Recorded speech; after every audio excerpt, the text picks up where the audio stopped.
What if I could turn my pickup truck into a mobile power station? Not just to charge batteries, but to run actual stuff. So today, I'm mounting these flexible solar panels directly to my tonneau cover here. And we're gonna see if this setup can power my EcoFlow Delta 2 and even run my 12-volt Bodega refrigerator freezer cooler. If this does work, this could be a game changer for people on the road. Welcome back to Off the Trails Outdoors. My name is Ed, and let's get to installing these solar panels. If you're interested in any of these products I use in my video, there will be a link in the description below. Okay, so I did purchase 3 different flexible solar panels. They have different watts, but they have similar voltage. So I'm gonna run these in series. What I did was I measured and bought as big of a panel as it would fit my tonneau cover. So this is a tri-fold, so I need this to continue to fold and use regularly. So I'm going to measure to make sure the distance on both sides is equal, and I'll get these mounted. Once I do that, I'll start running my cables and getting it hooked up. Okay, so the folks at Bodega did send me this cooler for my review. So this is a 38 quart refrigerator freezer cooler. So let's open it up. I've had this running. There's a nice display on the side here that you can raise and lower the temperatures. So as you can see here, it says freezer, and there's a basket that lifts up. So the divider comes out so you can make it one big cooler as well. There is a drain plug here at the bottom. So what I'm gonna do is once everything's hooked up, I'll have this running in the back of my truck, and we're gonna see how long this will last on a full charge, and we'll see if my batteries will continue to keep my EcoFlow Delta 2 and 3 charged as well. So let's get to the installation. Now these are flexible solar panels, which is really the only reason this idea works on this tonneau cover, and they're very thin. I wanted something low profile, nothing bulky, and something that basically turns my truck into a rolling solar generator. Now I'm just going to make sure it is laid out equally.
Okay, I'm gonna go back through, caulk all these holes, and tighten them up. So I'm gonna put you on a time lapse for the last 2 panels.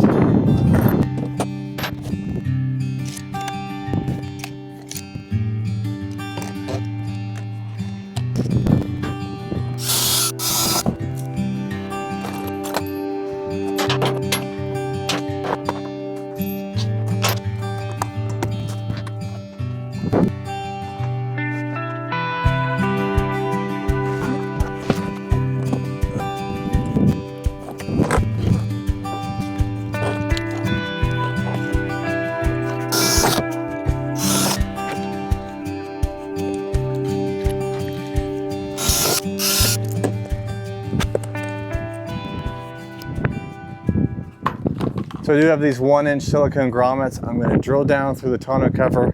I'm running my wires through these grommets, and then I'll be able to caulk it, so I'll be able to keep it watertight. That's not too bad. Okay, this is a 1-inch grommet, so I'm going to put my 1-inch paddle bit on to cut through my tonneau cover.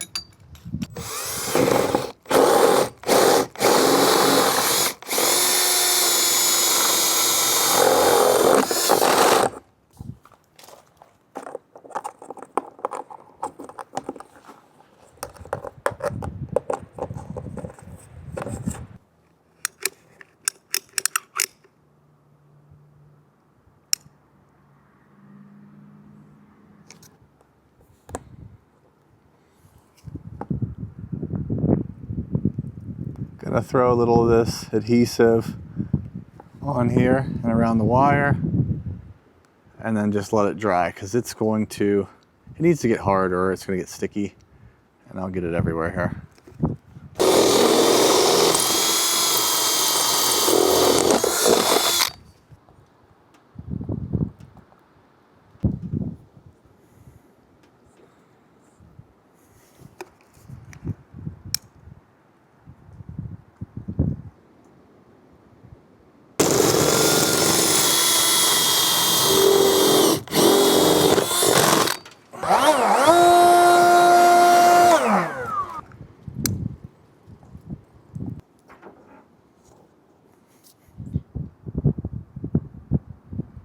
So this is Gorilla waterproof caulk and seal. So this is some pretty good stuff.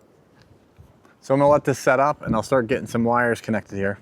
So I'll be able to put some zip ties and get all my wires where I need them to be here shortly. This is my Delta 3 Classic. It's at 1%. So I'm gonna start hooking up some wires and see if we can get some solar power.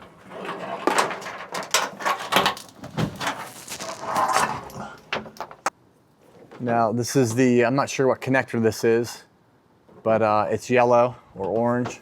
And you plug it back of your Delta Pro and we're gonna see. It's kind of a overcast day here. There is some sun. It is, so right now it's 5:07. It is overcast and we're gonna kind of see if we get some solar here. Okay, so I did use these 3-port branch connectors. So all the negatives go in one side, all the positives go in the other, and that runs into the back of my EcoFlow. So once I get this all hooked up and I like what I see, I will tidy up these wires, but I want to have it so when I want to open my tonneau cover, these wires aren't dangling around, and if I want to put stuff in the bed. So I'll end up putting some connectors or some brackets up top so that way they're not dangling down. So as you can see, it's an overcast day. Nothing, so right now I'm not pulling any solar off, but we are going to monitor that, and if we have to come back tomorrow, I will show you that. So I'm gonna be honest with you, I wasn't sure if this system was gonna work, but after testing it out, it has some real potential. If you're running job sites, camping, or even just want backup power, this might be one of the simplest mobile off-grid setups that you can build. Let me know in the comments what you think. Would you put something like this on your truck? That's all I have for you today, guys. Thanks for tuning in. I appreciate the support with the channel. If you haven't done so, hit that subscribe button and give the video a thumbs up. Thank you and have a great day.